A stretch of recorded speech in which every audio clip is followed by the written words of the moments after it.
Hey guys, it's Young Acty, back again with another video, and I'm sorry it took me so long to get another one out there, but I've been dealing with a lot. I am a high school student, so there's this thing called midterms I have to do, so it's been busy, but I'm back, so let's get started. So there's been a lot going on in the political world.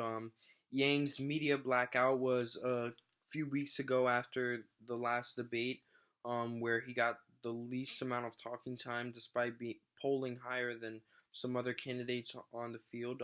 He went on CNN, talked a little bit about that. Cenk Uygar, a political commentator on YouTube, he founded the Young Turks, is running for congressional office in California, District 25. He was on CNN a couple weeks ago talking about that, which is honestly pretty exciting. I really like Shank. He has some things in his past that he's gonna have to try and put out there and get the American people to forgive. But I think he's a great candidate, and I think he would do really well uh, in California. There's also this issue of impeachment, which honestly I really don't like talking about. Um, to quote Kyle Kulinski, if the Democrats know how to do one thing, it's go into a battle that they know they can't win. Kyle Kulinski is also another political commentator on YouTube. But yeah, so I feel like I'm not saying that what Trump's done isn't impeachable. I actually agree that it is impeachable. But when you have a Republican Senate, why are you even taking the time out of my day to discuss this? It's ridiculous. I don't believe in just doing things for the sake of it. I think that you should do things for a result. So I don't really like talking about impeachment, so let's just head into it. Today we're going to talk about why I decided to join the Yang Gang. So, first, let's discuss my reasons. I consider myself a classic liberal, which means I kind of align myself with David Rubin, another political commentator. Look him up if you have the chance. And a lot of my political views, which tends to alienate me from both sides of the aisle. Yes, I'm still liberal. I am pro choice, want a better taxation system, do believe healthcare is a right, believe in affirmative action, and so on. Basic liberal things. But I am not a part of the progressive movement. I don't believe in Medicare for all. I don't believe in that god awful wealth tax.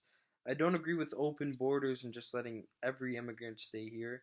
And I also believe that as long as we are the number one power, we should be using out in the world using our influence. And I also agree with the Electoral College, and I think that it's important that we continue to use the system that our founding fathers uh, gave us. So yeah. So what I believe in definitely doesn't agree with the way the Democratic Party is moving right now, with Warren and Bernie making such huge strides throughout their campaign, but still isn't part of the conservative movement, even though I sometimes may have those views. So that led me to Andrew Yang. I grew to love his UBI program, the policy that he's running on. I always loved the VAT tax idea. He's shifted to a from Medicare to all for all to a more public option, Medicare for all who want it type of view, which some will knock, but I can certainly appreciate. Of the Democratic nominees are literally talking about getting rid of private health care altogether. And to me, it's like, why would you obliterate the marketplace? I get it. You want to try to give something to everybody. Whether that would work or not, we can get into that. But you don't have to blow apart all of private insurance, too, which creates competition and ingenuity and all that.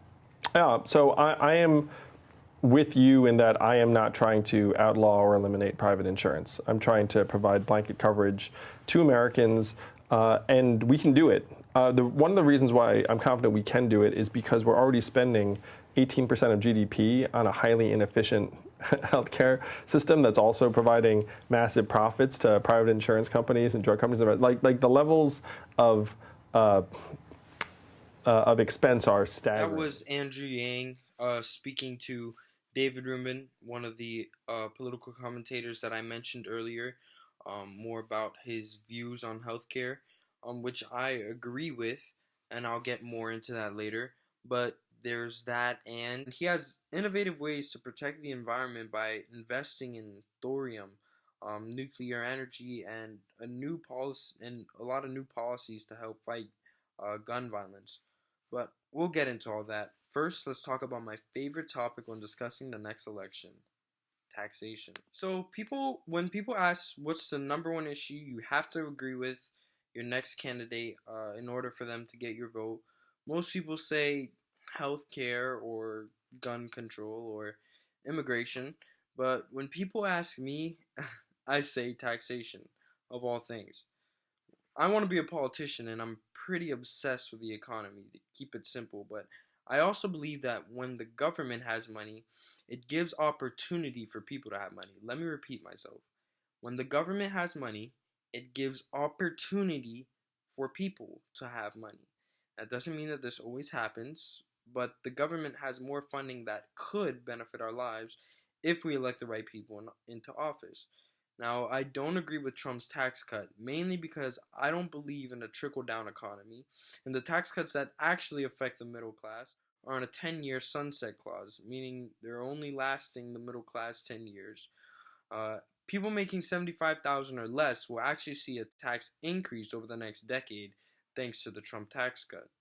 By the way, $61,937 is the median income for Americans right now, according to the US Census Bureau. So that's like everybody. So, of course, the corporations and the rich benefit forever, and the middle class get left behind. Now, let's talk about the wealth tax. There are so many problems with the wealth tax, I almost don't want to go into it. But I will. I will. Now, so many people are going to hate on me because I'm going to hate on this. 62% of Americans agree with taxing people making over $10 million, according to a Gallup poll. But trust me, I have my reasons. Just stay with me here. Okay, so one of the problems with the wealth tax is tax evasion. Currently, the top 1% in America have a total of $2 trillion in offshore accounts. That's with the relatively low taxes in place right now. With a wealth tax, that number would increase expeditiously. This issue is what prevents the wealth tax from actually gaining as much revenue as it says it will. According to a report by the Organization for Economic Cooperation and Development, European countries that already tried the wealth tax, like Denmark, Germany, France, Sweden, and more, repealed it because it was expensive to administer, it was hard on people with a lot of assets but little cash, it distorted saving and investment decisions, it pushed the rich and their money out of the taxing countries, and perhaps worst of all, it didn't raise much revenue. Warren argues that she has found a way around the tax evasion, but that in and of itself is expensive. The government is going to have to get more involved with people's assets, like expensive art and such things, to determine their value, which means hiring more people to do that, which means paying those people, which means more money spent. And yet, my biggest problem with it is its legality. There's an argument that can be brought up that this is a form of tax discrimination. And this is an argument that will definitely be brought up by Republicans in office, which would make it much harder to pass. Legally imposing the first income tax in 1913 required an entire constitutional amendment. This is a direct tax, which means it's probable that we would need to see another amendment, since it's hard to fit that under what's currently allowed. In contrast, Yang's VAT, or value added tax, is virtually impossible to get away from.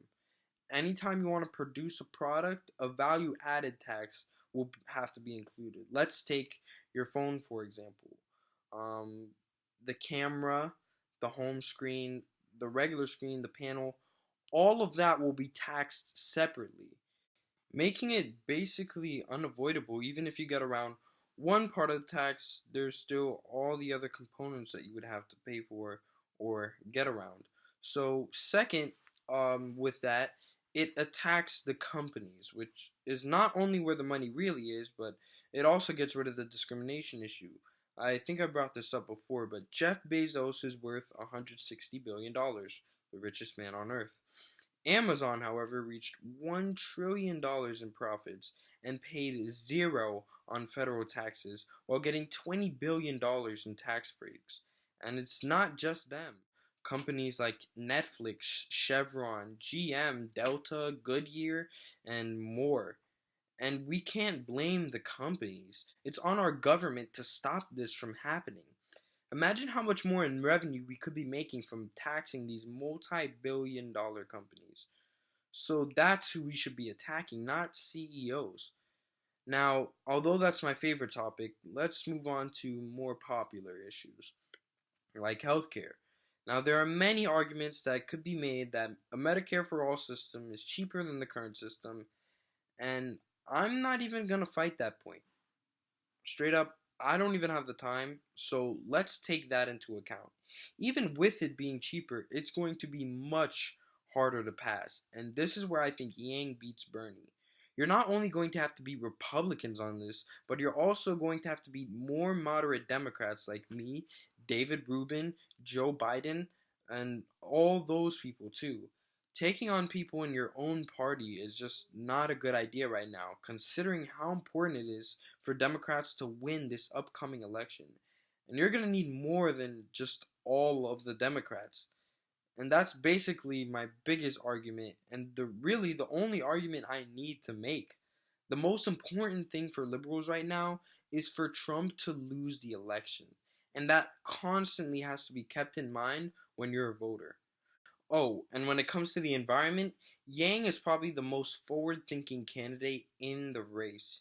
He's talking about investing into things like thorium to fuel nuclear power plants, which, unlike uranium, is not intrinsically radioactive, weapons can be made from it, it decomposes much faster, and its energy productivity can be as high or higher. He's talked about investing into other ways of using advanced technology to limit the risk of these nuclear power plants exploding, which is most people's fear when we talk about nuclear power. He's also discussed ways of being proactive about climate, realizing that America only makes up about 15% of global carbon emissions, meaning that even if we did our very best, there's still a chance global warming will move forward. Because of this, he suggests helping get citizens to higher ground through subsidies, which can take the pressure off of citizens um, because of the huge piling up of expenses that it takes to move. Um, and we can start preparing people to relocate like we already have to do, such as in Shishmaref, Alaska. The villagers of Shishmaref, Alaska voted in 2016 to relocate because their coastline was melting and falling into the sea. When it comes to gun control, another one of my favorite topics, a cool policy that not many people are thinking about is biometric measuring, which would measure your handprint and only allow the owner to shoot the gun. But the most important thing is that Andrew Yang also supports a federal licensing system. 12 states and the District of Columbia currently have a licensing system. Now, there are different forms of licensing, but in Massachusetts, before even walking into a gun store, an individual must first take a firearm safety course. Then, upon completion, an individual must go to a police station and fill out an application that requires references and that you submit your fingerprint for a background check. Then the FBI's National Instant Criminal Background Check System is contacted directly, along with local law enforcement and the Department of Mental Health. The process takes upon an average of 3 weeks, meaning you can't just walk in, buy a gun, and shoot up a school the next day. And 97% of people pass. So Republicans can't use that excuse that we're taking guns away. So all the boxes are checked. A licensing system screens people who shouldn't have guns, creates a system that reduces impulsive gun purchases, and ensures that people who have guns actually know how to use them. And studies show that it actually works. When Connecticut passed the licensing law, its firearm homicide rate decreased by 40%, and its firearm suicide rate decreased by 15%. Conversely, when Missouri repealed its licensing law, its firearm homicide rate increased by 25%, and its firearm suicide rate increased by 16%. A study of licensing laws across 80 large urban counties found that these laws are associated with an 11% decrease in firearm homicide rates. And it's also something that both sides, liberal and Republicans, can agree on. Public opinion polls show that Americans strongly support licensing laws.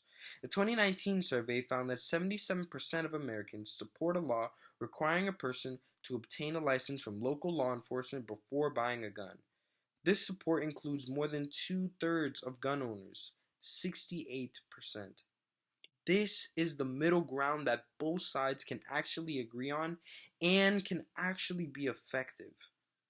This combination of forward-thinking, 21st century ideas is what draws me to Yang.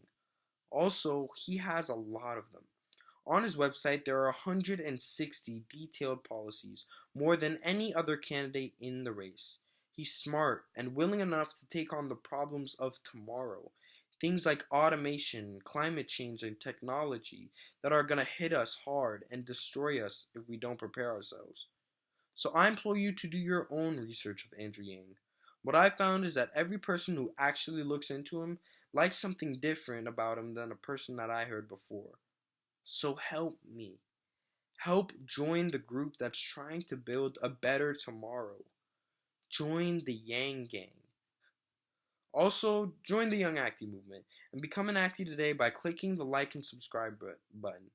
And comment below if you liked the video or things that you found yourself you liked about Andrew Yang that I might not have mentioned. Also, dislike if you didn't like the video and comment why. Until next time, it's Young Actie the Political Kid, and I'll see you guys later.